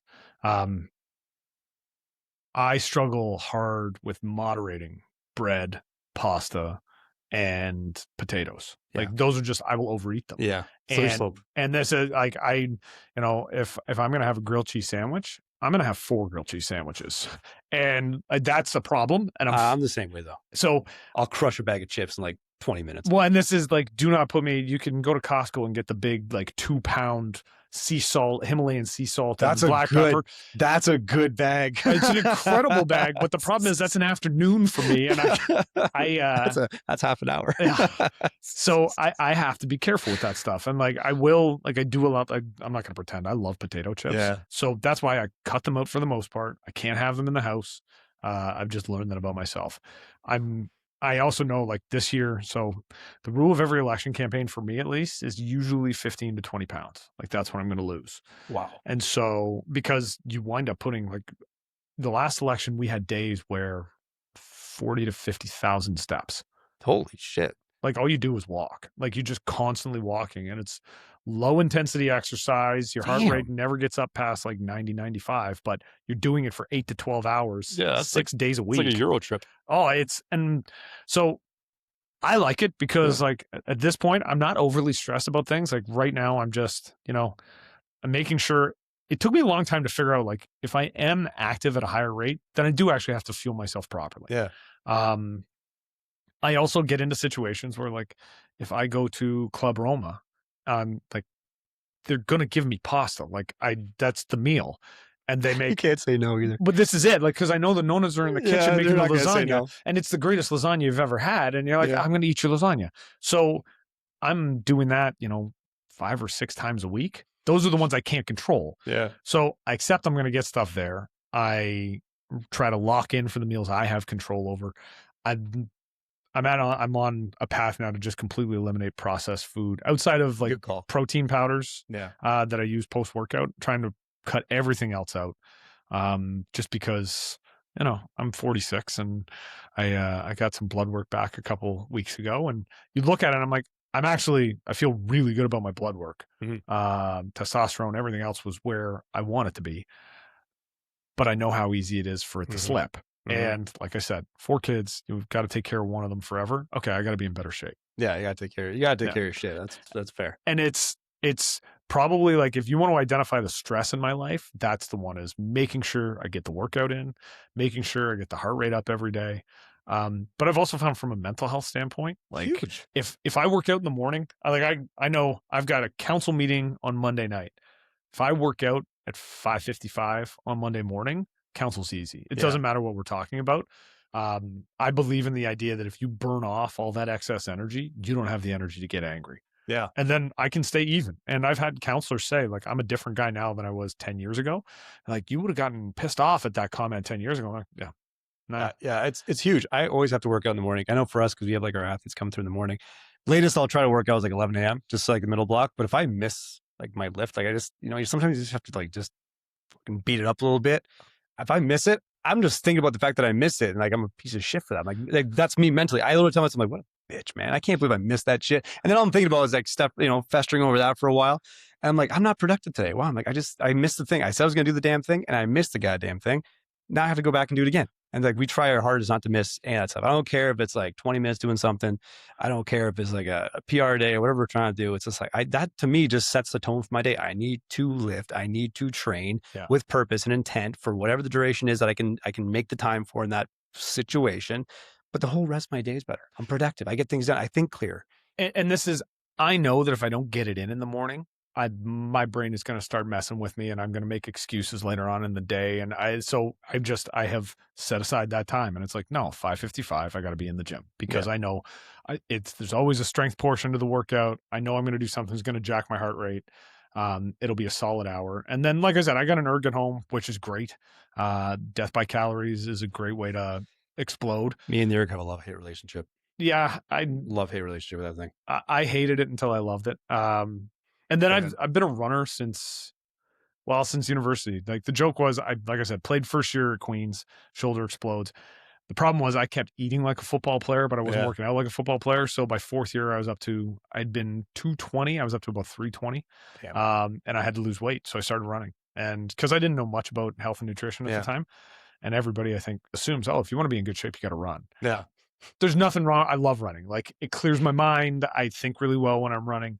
But I started running then, and I enjoy it. Yeah. So I try and get out 3 or 4 times a week. I'm not fast. I'm not trying to be fast. Like I said, I'm trying to keep a cardio base. And if I can keep my 5K under 30, 10K under 60, I'm feeling pretty good about life. Yeah. Stacking a brick, man. Find ways to stack a brick for the day. That's it. Like, what would you say to people that struggle? Because that is honestly the most common objection is, I don't have time. What do you say to them? Well, shit. Yes. But this is, if it's a priority, you have time. Yeah. Make the fucking time. Well, and this is like, and I'm not one to like compare. Like, my life is different from other people's lives. But if you care about a thing, you've got time. Like, I promise you probably had time to scroll on Instagram for 20 minutes. Mm-hmm. You probably had time to watch a TV show. Like, and this is the best move I made was, I've got my treadmill and I got a television set on top of it. And that's when I watch TV. Like, if the weather's crappy and I decide to run on the treadmill, all right, I'm going to watch something stupid on Apple TV. It's great. Yeah. But if it's a priority, you have time. Like, it just will be. And it took me a long time to figure it out, but like I said, 46, man, if my health's not a priority, what the hell am I doing? Yeah. Like, I don't want to be in my 70s and 80s and it's hard to get up off the floor. Like, if my kids have kids and I have grandkids, I want to be able to play with them. Yeah. So you got to make different choices and you got to prioritize different things. I don't know if you ever read Peter Attia. Yep. Yeah. Yeah. So his book, Four Horsemen of Death. The Four Horsemen of Death. That's Mhm. it. And I read that, and like, it's one of those books. They're highlighted stuff and pages tabbed and all the rest of it. And Two common denominators across all of them, eh? oh To yeah, preventive, it's crazy. it really is. And so I just, you got to make different choices. And for me, like, the first choice I had to make, I was 38 and I quit drinking. And like, I have described myself in the past as a recovering alcoholic. Alcohol was actually getting in the way of my life. Yeah. And it was basically my wife laying down the law. She's like, listen, you're going to lose your family. You're going to lose your career. My best friend, who's also my campaign manager, saying to me, like, man, if you want to be mayor of this town, like, you can't keep doing this. Yeah. And I had to make a decision, and best decision I made in my entire life. Yeah. And it's funny, like, a lot of people ask, they get nervous, right? They're like, oh, do you mind if I have a drink? I don't care, man. You don't have a problem. I have a problem. Yeah. Like, you go ahead and do whatever you got to do. But I've woken up for 8 years now without a hangover, and no desire. Like, I'm still not quite sure what that moment was. Maybe it was the threat of losing my family, and my career, but the switch turned and I've been good ever since. I needed to be faced with those threats though. Like, unfortunately I needed something outside of me to say, hey, you're throwing it all away. That was the first big health choice. After that, like, every year or so, I'm finding something else I got to put in place. It's crazy how people that make those decisions, I think there was a quote, I can't remember where it was from, but it was like, the fear of the change has to be less than the fear of fear itself. So pretty much like someone that, I don't know, wants to lose weight, they step on the scale, it's 200, 220, 250, 280. Oh, I got to do something. Like, oh, so that was the triggering point, was like that thing versus the fear of doing something different was now greater than the fear of the change you're going to have to make. Yeah. It's insane to me how it's like, sometimes that's like the trigger. It could be the smallest thing, but it's a thing. So it's almost like weird to say, like, it's a fear driven thing almost. Well, but you know what? That's how humans are. Like, we react to fear. Yeah. It's you think health and wellness should be a thing that everybody cares deeply about. You think so, right? You think so. And then you look around and like, and I'm the worst example of this. Like, in my early mid 30s, like, I did not treat the meat vehicle very well. I had to make some very serious changes. It doesn't make any sense to me from an evolutionary perspective. You look and go, why are we like this? Yeah. But this is where, like, I will say, I think the food industry and a lot of different industries have figured out how to trigger stuff in our brains that we don't completely understand. Mhm. And, they've made hyper palatable food and all the rest of it. Like, ultra processed food sells because it's delicious. Mhm. So you have to make a conscious choice. And what was the phrase that when I was in university and I was trying to lose the weight at the end of university, it was like, nothing tastes as good as thin feels. Damn. And I was like, Damn. it's a good line, but you'd be amazed how many people, myself being one of them at various times, just said, no, that bag of chips actually tastes pretty good. Yeah. So it's choices. Yeah. I think there's a lot of misconceptions. We see a lot too, because we have people that come through, and I know we're like the bad boys in the Northeast side, right? We train a lot of athletes. Everything else, we do train a ton of amazing athletes, which we're very fortunate to do. But really, we have a very unique model because we don't have like athlete-only times and non-athlete-only times. I don't believe in that, because it's all under the umbrella of training. Yeah. It's like whatever arena you call home, whatever your ambition is, that's what you're striving for. You have people from different walks of life, different demographics, different backgrounds, experience levels. But it's kind of cool. You might have a guy who's like, I don't know, like a Harvard rower in the room with like a high school volleyball player, in the room with an accountant, with an insurance broker, and they're all just doing the thing together. They're all doing their own thing, but they're doing it kind of together. And it's actually very refreshing to see, because you'd think that these athletes don't want to talk to non-athletes or like maybe have anything in common. But it's refreshing for them. They get to hear about just normal stuff. And then, the non-athletes get to talk with athletes about just what they're doing. It's almost like everyone's kind of like supporting each other, but there's big misconception like, well, I'm not an athlete, I can't do this. I don't want to do bodybuilding, I want to tone. It's just like, okay, we just got to break down some of these barriers, man. It's just training. It's all it is. It's just training, man. And I get so excited when I see people just getting after it, however they're getting after it. Yeah. Like when I walk my dog in the morning, there's one guy who I see walking down the sidewalk, and it's a little bit later than me. So it's about, 5:30, 5:40. And he's like, big dude, but he's been out the last 3 months. He's been out walking every morning. And I'm like, shout out that guy, let's man. go, man. Yeah. Like I love Fire that. me up. But that's the stuff that I'm excited for people because, like he's going to see the scale move, and maybe that's going to be like, yes, okay, this is working. Finally, it's yeah. finally working. Something. And, like I encounter folks like that at the gym, and, sometimes they setbacks and sometimes they fall off, and you kind of upset for them, but then they come back, and it's like, I just want people to keep making the effort. Yeah. Like that's it, because I'm not going to pretend like I'm some sort of world-class athlete either. Sometimes I drop off and I have to get back at it. And I've been pretty good since you kicked me in the ass a couple of years ago, but I've been better. But like a lot of stuff has happened in my life. It sort of forced me to have to. You just got to keep getting back at it. Like if you screw up one day, like don't let it roll out to that week or that month. Get back at it. And it's there's the human psychology around health and wellness. Just it blows my mind how complicated it is and how it shouldn't be. I think we've kind of described it. People love like massage, everything else feels good. There's things that people like feel good and they gravitate towards feels good. But the body being homeostatic, it doesn't like change, especially like a positive stress is like training or health. Like it's a very uncomfortable feeling that you're going to have to navigate through to actually adjust to anything. So we like to always say the thing is like, well, if you get massage or something else, it's like they're putting Band-Aids over bullet holes, but stitches, you got to get stitches. They hurt, but they hold up better. You just got to be able to take the stitches, man. And the best part is like, do that, your body will adjust, you adapt, you overcome. And then Steve Messer said, like I said, we had him on the podcast. He actually described like the more people that can overcome objection or can persevere through hardship and whatever that hardship is, the myelin sheath that's in your brain actually like gets bigger, like it's further insulated. So it makes you more robust. So you can actually handle and tolerate more hardship without having to be burdened by it. So just like your example, when the guy that stubs his toe is a 10 out of 10, you've never broken your leg. Yeah. You break your leg, a stubbed toe is like a 1. Yeah. So it's the same concept. Like just I think it goes back to the curiosity point. Be curious to see what you're capable of. When you find out, ask what else you're capable of. Just try to be more curious. Be able to persevere through some of those things. It's not going to be perfect. Just navigate it. Be willing to ride that wave. Just navigate that chaos a little bit. Yeah. Feel something. You know what I mean? See what you're made of. Well, and that's it. And I will tell you, like every time I walk out of the gym, I have the same, I know exactly where I am whenever I have this thought. I'm turning onto Martindale. I'm coming over the highway and my brain goes, man, if you could put this feeling into a pill, it would be the best selling pill on the market. Because invest. And this is like 5-10 minutes after a workout, the endorphins flowing through. I feel fantastic. And I'm like, man, like if you could bottle this and sell it, you'd be a millionaire. I'm ready to conquer the world now. Well, that's it. In the ass. But like, I want more people to feel that. Yeah, I agree. I'll wrap with some rapid fire questions. I always love these ones. Okay. All right. Coffee or no coffee? Coffee. 100%. I'm not, people always just like sometimes say tea. I'm like, that's more of like a, you're watching like a British documentary, I guess. I don't know. We're black coffee guys, 100%. You know what I mean? I will say I toss some cream in, but I appreciate a good black. If it's really good coffee, I'll drink it black. It has to be good black coffee. Yeah. Yeah. It has to be good black coffee. So generally, because my experience has been like sometimes most of the coffee you can buy in a store is not the best. Mm-hmm. So if I'm getting it from a place like that, I'll throw some cream in. Yeah.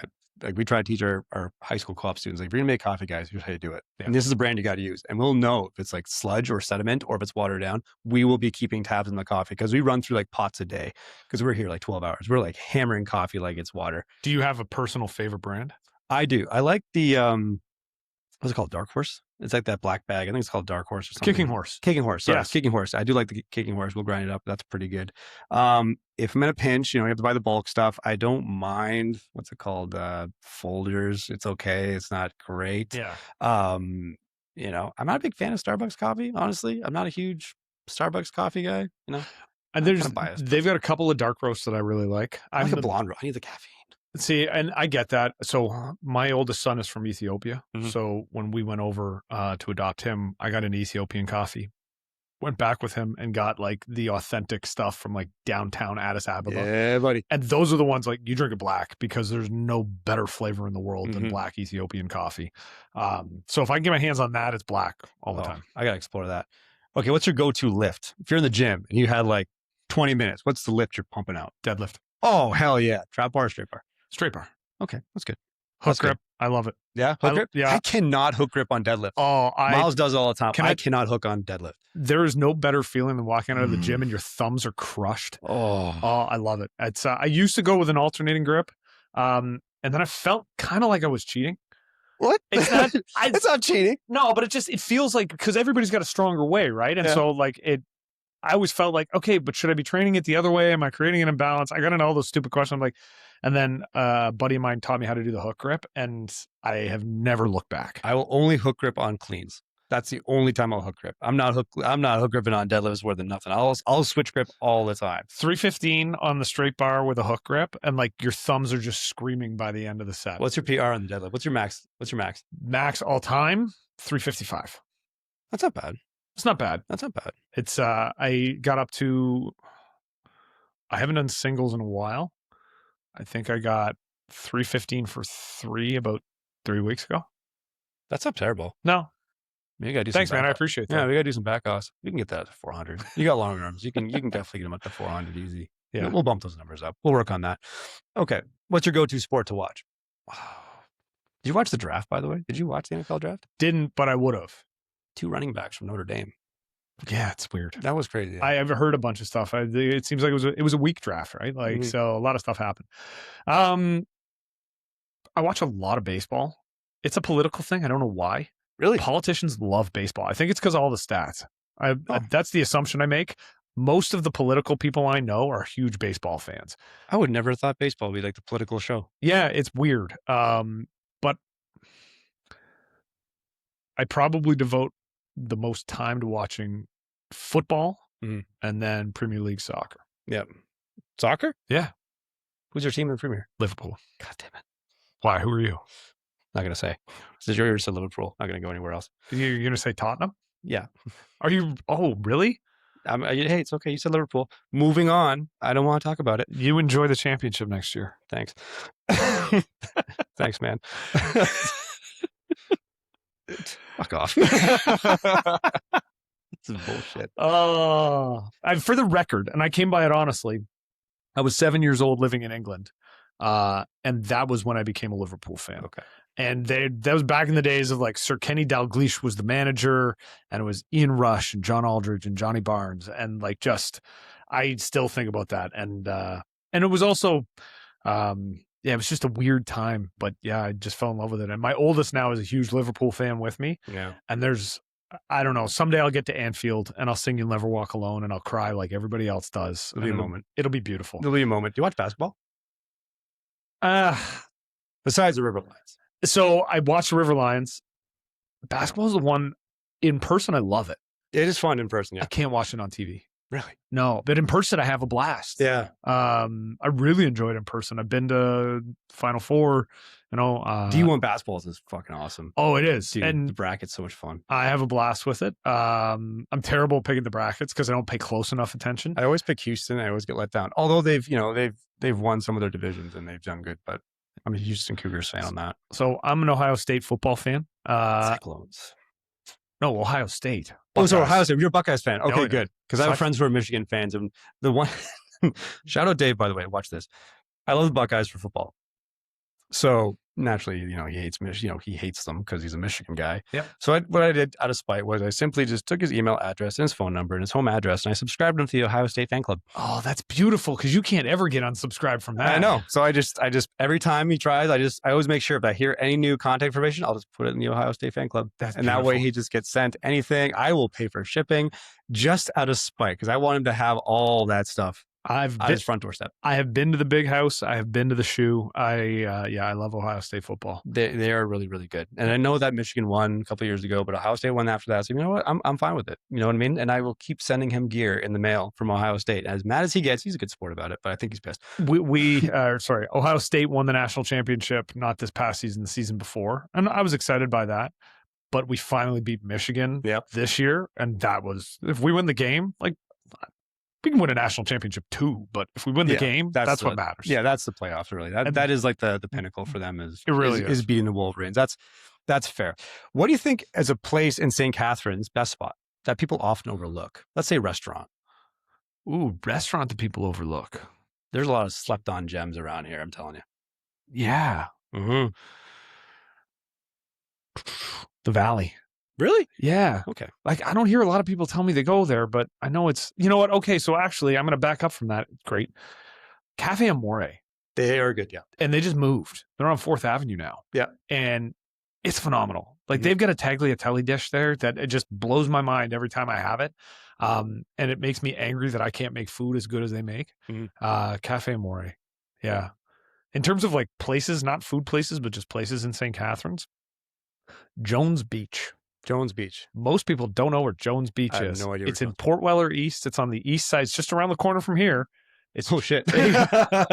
it's tucked over by the canal, but on Yeah. the east side of the canal, if you go through Broadway Gardens all the way to the corner, there's a little beach there. It's gorgeous. And it's not big, Yeah.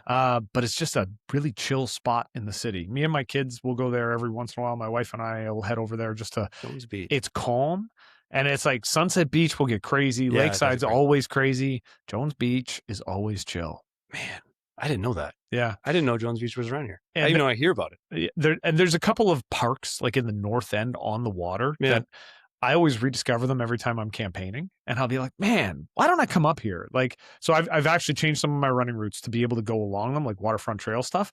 You just look around, there's not a lot of people, and it's like only the surrounding neighborhood knows that this even exists. That's crazy. And you go into it and you're like, if people knew this was here, it would be packed. Like people Yeah. would be picnicking and kids would be playing football, but yeah, nobody knows about it. You gotta do one of your campaign runs out there. Oh, Just yeah. bring the media out there and be like, guys, we're gonna campaign on this beach right here. Why? Because we need to make sure that people know about this beach. So this is the thing though that I've learned. So for years, nobody knew about Sunset Beach. It used to be called Municipal Beach, which I Yeah. said, that's not a name, that's a designation. Yeah. That's a municipal parking lot and that's a municipal beach. The local neighborhood asked us to spend a bunch of money to clean it up. So we got like this thing that removed the burrs from the sand and we started making it nicer and everything else. Well, fast forward now 15 years, we're just about to finish a $6 million renovation on the whole thing. And the neighborhood is pissed because it is one of the most popular spots in the city now every summer. And they're like, too many people come here. And I'm like, well, you asked us to spend That's a bunch ironic, eh? asked us to spend a bunch of money making it really good. And now it's really good and people want to be there. I don't know what to tell you, but that's what happens. Oh my God. I love Merchant Ale House. The only reason Merchant Ale House, so when I moved here, Merchant Ale House is the first pub I guess I went to. I was underage. But, you know, I think if you go there, I'm like, sure you were the only one. yeah, but I think the reason being is like, you know, if you get there at 5 o'clock, it's still restaurant time. And then after a certain point, they start checking IDs. But if you're already in at 5 o'clock having food, you know what I mean? They kind of assume. But anyway, I just had an awesome night with the fellas. And that's been my go-to beer spot. I don't even know if I like craft beer. I just always get the same light lager style thing it is. But I love Merchant all the time. I don't know if they've changed anything, but I've been there. I bring my mom there all the time. I feel like, I don't know if it's really slept on place, but that's like my go-to pub.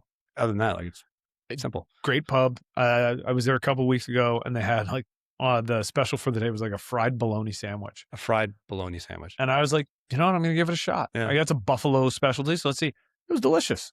Huh. It was one of the better sandwiches I've had recently. And I'm like, I did not know you can make fried bologna taste this good. So, you know, their merch is fantastic. I gotta check out the pub they changed. I think it was Sheehan's, but they changed the name. Yeah, it's an Irish something.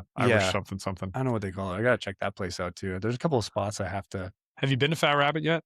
I've not been to Fat Rabbit. I heard it's is that the Michelin star place? Yeah, they're Michelin ranked. And I will just say, like, some of the best food I've ever had in my life. Fat Rabbit. I don't know if they're still doing it, but they had a pastrami breakfast sandwich that still occupies a place in my dreams. Wow. It was the best breakfast sandwich I've ever had in my entire life. It was just ridiculous. And I got it early on, like when they were still kind of new. I don't know if they still do it. But I have sent like cabinet ministers there. I have sent I told the premier he's got to go. Like, it's just ridiculous. And right around the corner, they've got Barley's and Compétent, which they just opened up. It's phenomenal as well. Completely different vibe, but very cool. And what's the best pizza joint? Ooh. So I'm going to get in a lot of trouble if I try to answer this question. I'm going to give shout outs to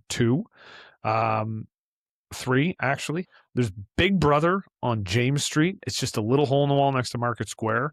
Omar is the guy. His pizza's delicious. There's Reno at Pete's Pizza on Ontario Street, right by the old General Motors plant. He hooks my family up regularly with wonderful pizza. And then Odd Bar Odd Bar. Yep. I've had them. And Detroit style pizza, I didn't even know it was a thing until I went there. So good. They do a great job. But I will say, like, pizza is a thing that is really well done in Niagara. And I would be remiss. So I don't know if you would ever had Roberto's. I've never had Roberto. Okay, so Roberto Virgolito was a good friend of mine. He passed away during COVID, but he had Roberto's Pizza Passion on Facer Street, and still to this day, the best pizza I've ever eaten in my life. Yeah. And he multiple times set the world record for the longest calzone. Really? Yeah, he would cook it in his parking lot, this big calzone making machine, and people would just feed it through.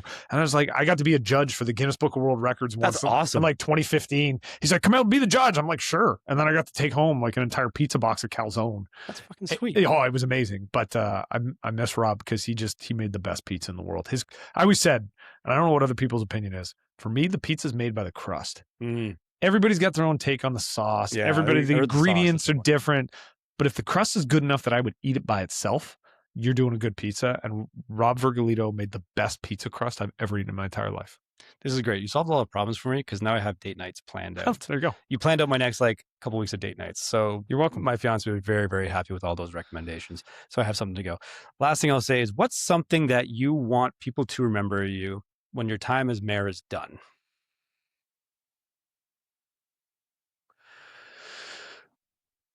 When people are thinking about me after my time as mayor is done, the only thing I want people to remember is that I worked my ass off as hard as I possibly could for the betterment of the community. I don't need to be remembered for any specific thing. I kind of live in fear that someone will ever be able to criticize me that I'm not working hard enough. So that's all I would want people to remember. The reality in politics is, like, you're always going to disagree. Like, even politicians you agree wholeheartedly with, you'll find stuff to disagree with them on. I just don't want people to ever doubt that I'm not working my ass off. Because I think I've supported politicians in the past where I actually disagreed with some of their positions, but I knew they were doing everything they could. I've worked for a couple of mayors like that. I hope I can sort of create the same, where people may not always agree with me, but they know that I'm working with the community's best interest in heart, and I'm working as hard as I can. That's it. Man, what a way to wrap things up. That honestly, hey, first off, I had a great time. Like, I love this kind of shit. Oh, yeah. I love just having casual conversations. I learned a lot about you. And honestly, it was a refreshing perspective to hear. Like, that's the stuff that, me personally, that could change minds. Like, it's like, for me, the conversation we had really just made me take a step back and like, oh, okay, like, this makes sense. I'll tell you, I think conversations like this are the best way to talk about things. Yeah. Like, I always say, like, I learn from discussing and debating, and yeah, I think the community does as well. So I appreciate what you're doing here. And you had me as a subscriber. I didn't have to hit subscribe already. Oh, good. So you're already part of the Cool Kid Club. I was already part of the Cool Kid Club, but yeah, no, keep doing what you're doing because I think this is awesome.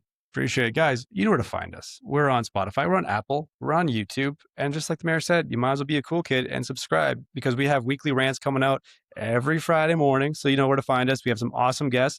Big thank you to Mayor Siscoe for coming out. We really appreciate him taking the time, because, hey, by the way, 6 months, y'all know where to find him. So there's a little bit. By the way, to finish things up, pencil or pen, does it matter? No. Okay, just checking. I don't know. I saw something online. No, doesn't matter. Unless you're signing official city documents, and then I've been told it has to be a black pen. Oh, damn it. All right. Well, next time. All right, guys. Thanks for tuning in. We'll talk to you next time.